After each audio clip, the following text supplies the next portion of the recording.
Hi, welcome to the class 5 for your essay idea discussion. The topic that we have today with us is related to some kind of causes and solutions. So the prompt is why. So why means you need to tell them the reasons behind a particular situation, and when they say how can this problem be solved, it means they're inviting some solutions from you. So this is not an opinion essay. We don't need to tell them what I think or what other people think. We just need to represent some of the facts in front of them, that why a situation is caused and how it could be handled. Now let us read the topic. The topic is environmental problems such as pollution and climatic variations are increasing nowadays. The governments have taken some measures at a global level, but they have got only few solutions. Believe me, many of the students don't understand this topic. They start writing about why the pollution or climate change is increasing and how it can be handled. Actually, the topic is not about it. This topic has two sentences. The first sentence is just a background that environmental problems are increasing. But the topic starts from here, that government has already taken some solutions, but the government is not successful in implementing those solutions, or the government is not successful in reducing these problems. So you are not asked the reasons why the problems are increasing, you are asked the reason why the governments are failing, and what should governments do so that they can take successful measures. So in this type of topic, whenever you have two or three sentences in a topic, always try to understand that which statement is actually the topic statement and which is just the background information.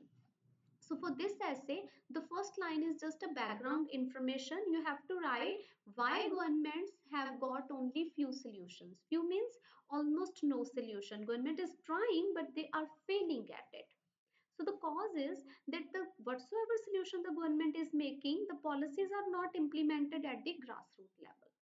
So governments of all the countries are meeting at international conferences. They talk about the climate change. They talk about the air pollution, noise pollution.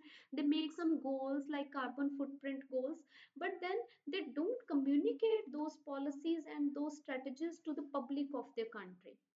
So if the information is not being spread at the grassroots level, of course, the public would not participate in working along with the government. So there would only be the paperwork, but the practical implementation is not being done successfully. The second reason is that the countries play blame games rather than accepting a collective accountability. So when these countries meet at global events, they just blame each other. For example, America blames China and India that these are the biggest populations with biggest car ownership records and these are polluting the entire world.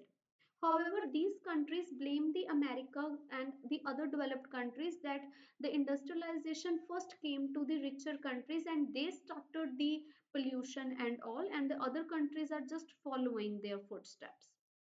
So countries do not find the solutions, they do not take the responsibility that it is their common planet and they all have to join hands to work on this. They just play the blame games and they put the blame on others, give the goals to the others. They don't have any proper joint accountability that actually all of us are responsible.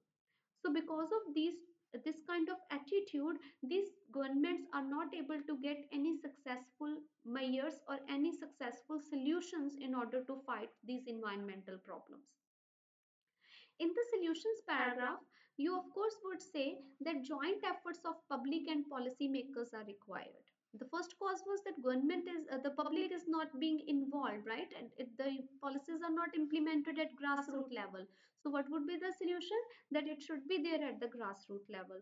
So the public must make joint efforts along with the policy makers. So for example, in India, the tree plantation drives are organized, these are carried out, and each and every person is requested or encouraged or motivated, or even they are given some kind of incentives if they start planting trees. So when the public starts joining hands, only then the environmental problems and government measures can be successful. The second solution is that all the countries must have a unified approach by sharing resources.